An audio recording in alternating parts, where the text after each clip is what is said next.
from the body and the matter. Meaning, a body is not a soul, a spirit is not the matter. People confuse it and they become afraid of death. But people who have truly understood it, this is known as the knowledge of self-realization, and they use this knowledge to attain moksha or liberation. Okay, that is the philosophy. And if at this point of time, if we have to apply that philosophy in life, what should we do? Self-realization. You know how people have like mental health disorders, like anxiety, depression, that all. So, people who have that kind of, they should actually start reading the Bhagavad Gita. It helps a lot, I must say. And it makes the entire body calm. Usually these disorders happen when somebody is afraid of death or afraid of something like that. Right. And eventually, when you read it thoroughly, the fear of death vanishes. And that is a beautiful question. Like, what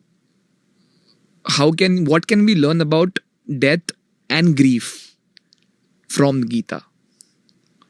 Because this is like मेरे लिए बहुत important topic है, and I'm very curious to learn from that. Yeah, tell me. There's a chapter, there's a verse in that. I don't remember the Hindi verse, I only remember the English meaning. Okay.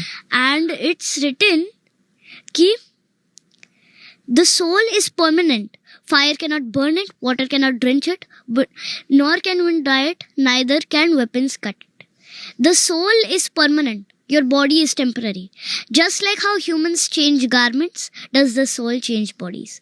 This very thing makes it clear कि हाँ, death के लिए you don't need to be scared. Because if you believe in God, belief, like Vaishnavism is one thing for Narayan, and if you surrender your body, your mind, everything, if you surrender it, then only will you attain liberation after death, and you will become a devotee most dear to his heart.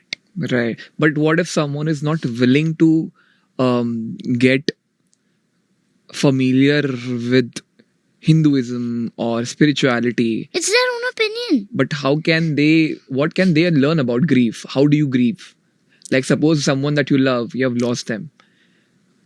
What is a way for them to grieve in a way which keeps them maintained? The wise man grieves in a way controlled, and he endures that pain until the point has come where he has forgotten.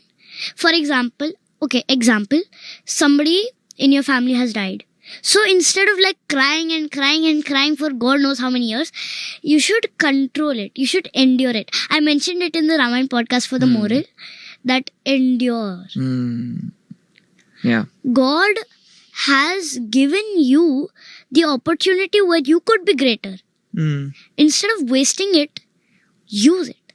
कि जब heart का relationship बन जाता है, then you should not be confused with love and attachment.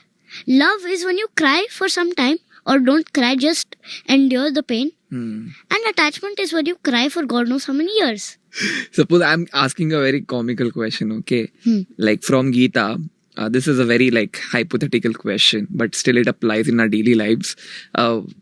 Like people of my age, they fall in love and then they break up. Right? तो breakup होने के बाद heartbreak हो जाता है. Then the other person leaves and they both part ways.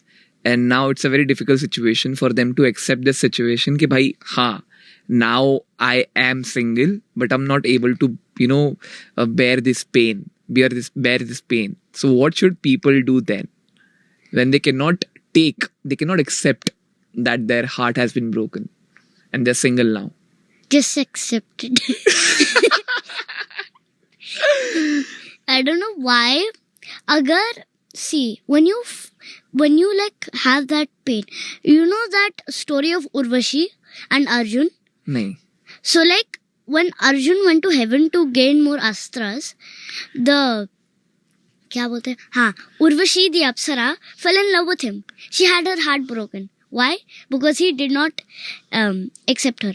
But instead of enduring that pain, she cursed Arjun. I don't mean that you have to curse your partner. I mean that instead, like, don't make the same mistake she did. Because she ended up regretting it. So what I recommend is that you endure. If any pain falls in your way, just endure it. What would have happened